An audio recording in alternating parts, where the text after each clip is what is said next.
Saudara-saudara sekalian, selama beberapa bulan terakhir, kita semua melihat hal yang sama. Grup WhatsApp ramai, pesan berantai terus muncul, dan informasi simpang siur, sehingga sulit dibedakan mana yang benar dan mana yang tidak. Hari ini saya ingin menyampaikan satu hal dengan jelas dan tenang. Dan gaji ke-13 tahun 2026 resmi cair. Ini bukan isu, bukan bocoran, dan bukan kabar yang belum pasti. Ini adalah kebijakan resmi pemerintah, sudah melalui proses penganggaran negara, administrasi dan mekanisme penyaluran yang sah. Artinya ini adalah hak, bukan janji. Dan perlu saya tegaskan, ini bukan semata soal uang. Ya, ini adalah bentuk kepastian dari negara, bentuk perlindungan dan bentuk penghargaan kepada asna aktif pensiunan, prajurit TNI, anggota Polri, serta keluarga penerima manfaat di tengah biaya hidup yang terus meningkat. Dan gaji ke-13 hadir untuk membantu menjaga keseimbangan, bukan untuk berlebihan, tetapi untuk menopang kebutuhan. Namun sejak awal kita harus memahami satu hal. Tidak semua menerima pada waktu yang sama, dan tidak semua menerima dalam jumlah yang sama, dan setiap kali kabar baik seperti ini muncul, selalu ada pihak-pihak yang mencoba memanfaatkannya dengan penipuan dan informasi palsu. Karena itu, dalam penjelasan ini kita tidak akan berspekulasi, tidak akan mengikuti pesan berantai, dan tidak akan terpancing angka-angka sensasional. Kita akan bahas hal-hal yang resmi dan pasti, siapa yang berhak menerima, apa saja komponen THR dan gaji ke-13, bagaimana jadwal pencairannya, dan bagaimana memastikan hak saudara diterima dengan aman. Saya minta saudara-saudara menyimak sampai selesai, karena satu informasi kecil bisa menentukan apakah hak itu diterima tepat waktu, atau justru tertunda. Bapak dan Ibu yang kami hormati, pembahasan mengenai THR dan gaji ke-13 2026 tidak bisa dilepaskan dari satu prinsip besar dalam pengelolaan keuangan negara, yaitu kepastian hak. Di tengah banyaknya informasi yang beredar, pemerintah menegaskan bahwa pembayaran THR dan gaji ke-13 bukanlah kebijakan dadakan, melainkan kewajiban negara yang telah direncanakan, dianggarkan, dan diatur secara resmi dalam sistem keuangan negara. Dan gaji ke-13 adalah bagian dari belanja pegawai yang secara hukum memiliki dasar kuat. Artinya pembayaran ini tidak bergantung pada rumor, tekanan publik atau pesan berantai di media sosial. Prosesnya mengikuti mekanisme yang tertib, terukur, dan dapat dipertanggungjawabkan. Prinsip inilah yang perlu dipahami sejak awal, agar masyarakat, khususnya ASN, pensiunan TNI, Polri, serta penerima manfaat lainnya, tidak terjebak kepanikan akibat informasi yang tidak jelas sumbernya. Sebelum masuk ke rincian pencairan, penting untuk memahami perbedaan mendasar antara THR dan gaji ke-13. THR merupakan tunjangan yang diberikan menjelang hari raya keagamaan, sebagai bentuk dukungan negara terhadap kebutuhan musiman yang biasanya meningkat. Sementara itu, gaji ke-13 dirancang untuk membantu kebutuhan pertengahan tahun, terutama yang berkaitan dengan pendidikan keluarga, seperti biaya sekolah, anak, dan cucu. Keduanya memiliki tujuan yang berbeda, tetapi prinsipnya sama: menjaga daya beli dan stabilitas ekonomi rumah tangga, aparatur negara, dan pensiunan. Oleh karena itu, kebijakan ini tidak berdiri sendiri, melainkan menjadi bagian dari strategi negara dalam menjaga kesejahteraan kelompok yang selama ini telah mengabdi. Pemerintah memastikan bahwa penerima THR dan gaji ke-13 2026 mencakup beberapa kelompok utama, di antaranya adalah ASN aktif, anggota TNI dan Polri, pejabat negara tertentu, serta para pensiunan dan penerima pensiun janda, duda maupun anak sesuai ketentuan yang berlaku.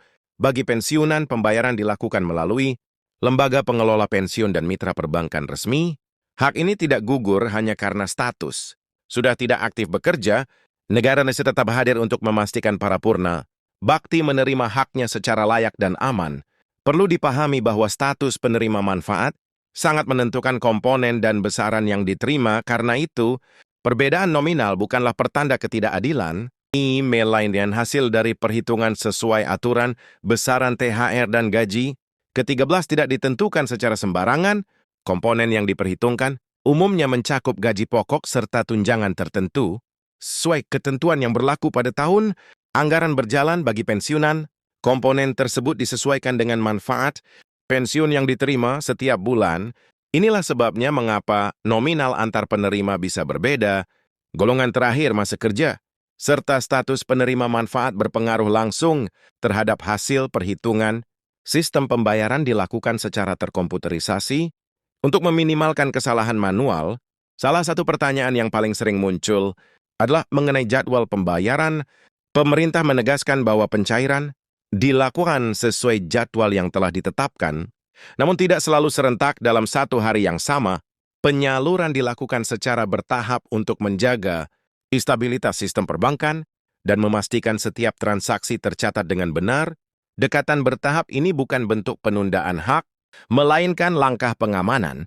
Dengan jutaan penerima, sistem perlu dijaga agar tidak mengalami gangguan teknis yang justru dapat merugikan penerima dan manfaat. Dalam sistem pembayaran modern, validitas data adalah kunci utama. Banyak keterlambatan yang terjadi, bukan karena hak tidak dibayarkan, tetapi karena adanya ketidaksesuaian data nomor, rekening yang tidak aktif, perbedaan penulisan nama, atau status penerima yang belum diperbarui, dapat menyebabkan sistem menahan proses pencairan. Karena itu pemutakhiran data melalui jalur resmi menjadi langkah penting.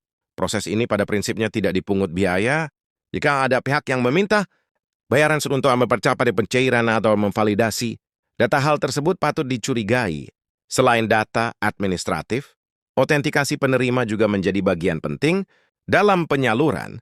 Tujuannya sederhana, memastikan dana negara diterima oleh pihak yang benar-benar berhak. Proses ini dilakukan melalui mekanisme yang telah ditentukan. Turut melibat permintaan data sensitif, seperti PIN atau OTP. Bapak dan Ibu perlu mengingat satu prinsip penting. Tidak ada petugas resmi yang meminta kode rahasia. Setiap permintaan semacam itu adalah indikasi kuat. Penipuan setiap kali ada pencairan dana besar. Modus penipuan biasanya meningkat. Pesan yang mengatasnamakan lembaga resmi, tautan palsu hingga telepon yang meminta data pribadi. Nah, setiap muncul kalimat yang memancing kepanikan, Van. Seperti jika tidak segera klik, dana hangus perlu diwaspadai. Langkah terbaik adalah menahan diri dan melakukan verifikasi melalui sumber resmi. Jangan terburu-buru karena tekanan waktu yang dibuat-buat. Hak tidak akan hilang hanya karena tidak menanggapi pesan mencurigakan. Pemerintah juga menegaskan adanya mekanisme koreksi bila terjadi kekurangan atau keterlambatan. Akibat kasus khusus, mekanisme ini dilakukan melalui jalur resmi dan tidak dipungut biaya. Dokumen pendukung seperti identitas dan bukti transaksi dapat membantu proses verifikasi ulang. Keberadaan mekanisme koreksi ini menjadi bukti bahwa sistem dirancang untuk melindungi penerima, memperoleh bagi banyak keluarga. Dan gaji ke-13 bukan sekedar tambahan pendapatan. Dana ini sering digunakan untuk memenuhi kebutuhan pokok kesehatan, pendidikan, serta sebagai cadangan menghadapi situasi darurat. Pengelolaan yang bijak akan membantu. Manfaatnya terasa lebih lama. Para ahli keuangan menyarankan agar penerima memprioritaskan kebutuhan dasar dan kesehatan sebelum pengeluaran lain di masa pensiun. Menjaga stabilitas lebih penting daripada mengambil risiko. Bapak dan Ibu yang kami hormati, dan gaji ke-13 2026 adalah bukti nyata kehadiran negara dalam memenuhi kewajibannya. Proses yang tertib dan bertahap, bukan untuk menunda, melainkan untuk melindungi. Dengan mengikuti jalur resmi, memastikan data valid, dan menjaga kerahasiaan informasi, hak Bapak dan Ibu dapat diterima dengan aman dan penuh ketenangan. Mari kita sikapi kebijakan ini dengan bijak, tidak terjebak hoaks dan tetap waspada. Semoga pembayaran THR dan gaji ke-13 ini membawa manfaat nyata, ketenangan batin, serta kesejahteraan bagi Bapak dan Ibu serta keluarga.